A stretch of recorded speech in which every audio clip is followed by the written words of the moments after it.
Ako lang gana rin si Catherine, ako. Awa ako kay Daniel Padilla. Daniel Padilla masyado ng kinakawawa.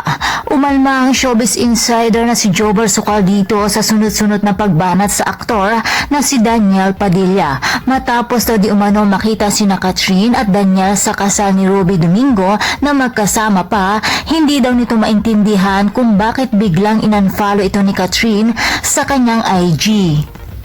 Ipinagtanggol ni Jobber si Daniel at ayon dito, ano pa ba daw ang gustong mangyari ni Catherine sa career ng dating nobyo?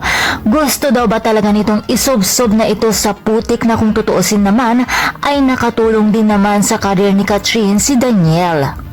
Kay Catherine na din di umano nang galing na minahal niya si Daniel, nirespeto at tinanggap ito ng paulit-ulit kahit ilang beses itong sinaktan.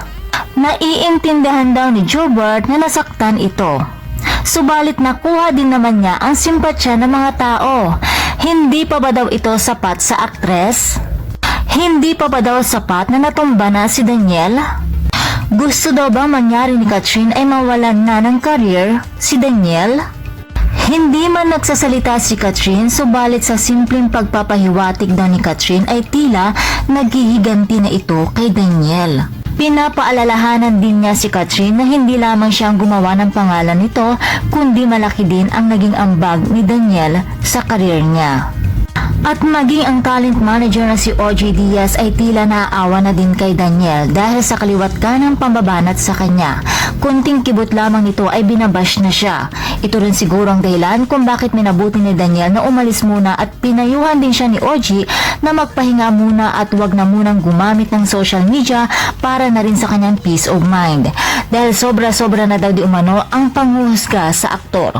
Subalit nilinaw naman nito na hindi naman niya pinagtatanggol si Daniel at hindi rin ito sinasang-ayunan kung sakali man na totoo na nag-cheat si Daniel kay Catherine. Hanggat patuloy at patuloy pa rin na pinapasaringan ng kampo ni Catherine ng aktor ay patuloy at patuloy pa din itong hahanapan ng mali at ididiin ng gusto.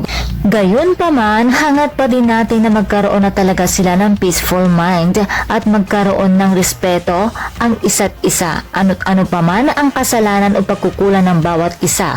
Dahil sa huli, ang pinaka-importante rito ay kung ano ang natutunan nila sa kanilang nagdaang relasyon.